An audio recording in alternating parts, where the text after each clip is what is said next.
ಹೆಚ್ಚಿಗೆ ಮಾಡ್ತೇವೆ. ಹೆಚ್ಚಿಗೆ ಮಾಡಿ ಬೇರೆ ಬೇರೆ ರಾಜ್ಯದ ಮಾಹಿತಿಗಳನ್ನೆಲ್ಲ ತರಿಸ್ಕೊಂಡಿದ್ದೇನೆ. ಸಬ್ ಇನ್ಸ್ಪೆಕ್ಟ್ರ್ಗಳಿಗೆ ಏನಿರಬೇಕು, ಆಮೇಲೆ ನಮ್ಮ ಕಾನ್ಸ್ಟೇಬಲರಿಗೆ ಏನಿರಬೇಕು, ಅದನ್ನೆಲ್ಲ ಈಗ ಸದ್ಯದಲ್ಲೇ ತೀರ್ಮಾನ ಮಾಡ್ತೇವೆ. ಈಗಾಗಲೇ ನಾನು ಪ್ರಸ್ತಾವನೆಗೆ ಅನುಮತಿಯನ್ನು ಕೊಟ್ಟಿದ್ದೇನೆ.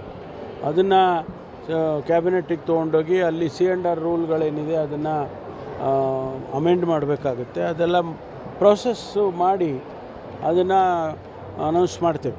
ಬೇರೆ ರಾಜ್ಯಕ್ಕೆ ಕರ್ನಾಟಕದ ಪೊಲೀಸ್ ಸ್ಯಾಲರಿ ತುಂಬ ಕಡಿಮೆ ಇದೆ.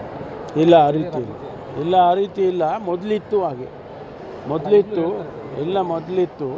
ನಾನೇ ಹಿಂದೆ ಕಮಿಷನ್ ಮಾಡಿ ಇಡೀ ದೇಶದಲ್ಲಿ ಎಲ್ಲ ರಾಜ್ಯಗಳ ಸಂಬಳ ಏನು ಕೊಡ್ತಾರೆ, ಅವರಿಗೆ ಭತ್ಯೆ ಏನು ಕೊಡ್ತಾರೆ, ಅವರಿಗೆ ಅವೆಲ್ಲವನ್ನು ತರಿಸ್ಕೊಂಡು ನಾನು ಔರಾದ್ಕರ್ ಅಂಥೇಳಿ ಒಬ್ಬರು ನಮ್ಮ ADGP ಇದ್ದರು. ಆ ಔರಾದ್ಕರ್ ಅವರ ನೇತೃತ್ವದಲ್ಲಿ ಔರಾದ್ಕರ್ ಕಮಿಷನ್ ಅಂತ ಮಾಡಿದೆ. ಅವರ ರೆಕಮೆಂಡೇಷನ್ ಕೊಟ್ಟಿದ್ದಾರೆ. ಅನೇಕ ರೆಕಮೆಂಡೇಷನ್ಸ್ಗಳನ್ನೆಲ್ಲ ನಾವು ಈಗಾಗಲೇ ಅನುಷ್ಠಾನ ಮಾಡಿದ್ದೇವೆ. ಸಂಬಳದ ಕೂಡ ಹೆಚ್ಚು ಮಾಡಿದ್ದೇವೆ. ಇನ್ನು ಮುಂದೆ ಬರ್ತಕ್ಕಂಥ ದಿವಸದಲ್ಲಿ 7th ಪೇ ಕಮಿಷನ್ ಇರ್ಬೋದು, ಮುಂದೆ 8th ಪೇ ಕಮಿಷನ್ ಇರ್ಬೋದು. ಆ ಆಧಾರದ ಮೇಲೆ ತೀರ್ಮಾನಗಳಾಗುತ್ತೆ. Thank you.